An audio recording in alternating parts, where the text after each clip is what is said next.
दूसरा पृष्ठ। परित्यक्त चीनी किले से जब हम चलने लगे तो एक आदमी राहदारी मांगने आया। हमने वह दोनों चिटें उसे दे दी। शायद उसी दिन हम थुंडला के पहले के आखिरी गांव में पहुंच गए। परित्यक्त चीनी किला, परित्यक्त मतलब त्यागा हुआ। यहाँ पर जैसा हमने पिछले पेज में पढ़ा था कि तिब्बत और नेपाल की सीमा पर पहले वहाँ चीनी सैनिक थे, तो चीनी सेनाओं के लिए वहाँ पर किले बनाए गए थे, बंकर बनाए गए थे। वहाँ पर अब चीनी सैनिक नहीं रहते, इसलिए उसे वो खाली पड़े हैं, तो उन्हें परित्यक्त कहा गया है। और वो चीनी सेना के हैं, इसलिए परित्यक्त चीनी किले कहा गया है। जब लेखक और सुमति वहाँ से चलने लगे तो एक व्यक्ति राहदारी जैसे हम अभी यहाँ बोलते हैं टोल टैक्स या रास्ते का कर मांगने आया। लेखक के पास चिटें थीं जो उन्होंने पहले से ही करके रखा हुआ था, वो दे दी गई। शायद उसी दिन लेखक को लगा कि थोंडला तिब्बत में एक स्थान का नाम है जो कि तिब्बत की सीमा पर, तो उसके पहले वाले गांव में वो पहुंच गए थे। लगभग वो थोंडला पहुंचने वाले थे। यहाँ भी सुमति के जान पहचान के आदमी थे और भिखमंगे रहते भी ठहरने के लिए अच्छी जगह मिली। सुमति जो भिक्षु थे वो लेखक के साथ चल रहे थे, लेखक इस बार उनके साथ ही आए थे, इसलिए सुमति के जितने हर जगह पर जान पहचान के लोग थे और सुमति के कारण ही भिखमंगे के भेष में होते हुए भी लेखक को ठहरने के लिए अच्छी जगह मिल गई। वो आगे याद करते हैं कि 5 साल बाद हम इसी रास्ते से लौटे थे और भिखमंगे नहीं, एक भद्र यात्री के वेश में घोड़ों पर सवार होकर आए थे, किंतु उस वक्त किसी ने हमें रहने के लिए जगह नहीं दी और हम गांव के एक सबसे गरीब झोपड़े में ठहरे थे। लेखक याद करते हैं कि जब पिछली बार वो तिब्बत की यात्रा पर आए थे तब वो भद्रवेश में थे, भिखमंगे के में नहीं थे। भद्रवेश एक सभ्य आदमी के रूप में आए थे और घोड़ों पे सवार होकर आए थे। इतनी अच्छी वेशभूषा और घोड़ों पे सवार होकर आने के बाद भी वो उस वक्त उनको रहने के लिए जगह नहीं दी गई। तब बड़ी मुश्किल से जाकर लेखक को रात में सबसे गरीब झोपड़ी में ठहरने को जगह मिली। यानी कि यहाँ पर भेष और वेशभूषा का कोई महत्व नहीं, बहुत कुछ लोगों की उस वक्त की मनोवृत्ति पर ही निर्भर है। मनोवृत्ति, सोच, उस समय उनकी सोच क्या है, उनकी हालत क्या है, उस पर यहाँ पर निर्भर रहता है। खासकर शाम के वक्त छंड पीकर बहुत कम होश हवास को दुरुस्त रखते हैं। तिब्बत की ये सामाजिक स्थिति कि यहाँ पर दिन में काम करते हैं और शाम के समय सभी लोग जो स्थानीय शराब होती है वो पीकर अपना समय व्यतीत करते हैं। तब इस समय वो ऐसी हालत में वो अपने अतिथियों का भी ध्यान नहीं रख पाते हैं। अब हमें सबसे विकट डाणा थोंडला पार करना था। डाणे तिब्बत में सबसे खतरे की जगह हैं। 16-17 हज़ार फीट की ऊंचाई होने के कारण उनके दोनों तरफ मीलों तक कोई गांव गिराव नहीं होते। अब लेखक को सबसे कठिन, विकट मतलब कठिन जो था डाणा यहाँ पर ऊंचे पर्वतों को बोला जाता है और जो थोंडला में था उसको पार करना था।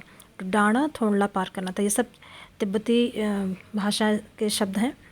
डाणे तिब्बत में सबसे खतरनाक जगह मानी जाती हैं क्योंकि 16-17 हज़ार फीट की ऊंचाई में होने के कारण इनके दोनों तरफ दूर दूर तक आबादी दिखाई नहीं पड़ती, गांव नहीं होते, लोग नहीं दिखाई पड़ते, इसलिए एक प्रकार का यहाँ पर सन्नाटा फैला रहता है, मदद के लिए कोई नहीं मिल सकता, तो लोग यहाँ पर जाने से डरते हैं। नदियों के मोड़ और पहाड़ों के कोनों के कारण बहुत दूर तक आदमी को देखा नहीं जा सकता। अगर आप उस समय वहाँ हों और आपको ज़रूरत पड़े, मदद पड़े, तो आप दूर दूर तक इन मोड़ और पहाड़ों के कोनों के कारण किसी व्यक्ति को नहीं देख पाएंगे। अब एक और ख़तरा यहाँ पर डाकुओं के लिए यही सबसे अच्छी जगह है। तिब्बत में गांव में अगर आकर खून हो जाए तब तो खूनी को सज़ा भी मिल सकती है, लेकिन इन निर्जन स्थानों में मरे हुए आदमियों के लिए कोई परवाह नहीं करता। अब ऐसे डाणों पर डाकुओं का राज होता है, क्योंकि डाकुओं के लिए सबसे अच्छी जगह है। ये ऐसा इसलिए कहा गया है क्योंकि तिब्बत में अगर गांव में खून होता है तो लोग खूनी को ले जाकर पुलिस में दे सकते हैं, उसको सज़ा मिल सकती है। लेकिन ऐसे निर्जन स्थानों में अगर कोई व्यक्ति मर जाता है तो उसके लिए कोई भी आगे नहीं आता, परवाह नहीं करता, क्योंकि यहाँ की सरकार भी खुफिया विभाग और पुलिस पर उतना खर्च नहीं करती, और वहाँ गवाह भी तो कोई नहीं मिल सकता। अगर हमें किसी को सज़ा दिलवानी है तो हमें उसके लिए अपराधी को ढूंढना होगा, लेकिन वहाँ हमें इतने सुनसान स्थान पर ना हमें पुलिस की मदद मिलती है, ना ही कोई गवाह मिल पाता। डकैत पहले आदमी को मार डालते हैं, उसके बाद कुछ देखते हैं कि कुछ पैसा है या नहीं। हथियार का कानून ना रहने के कारण यहाँ लाठी की तरह लोग पिस्तौल बंदूक लिए फिरते हैं। अब यहाँ पर इसका कारण भी ये है कि तिब्बत में पहले हथियार रखने का कानून नहीं था।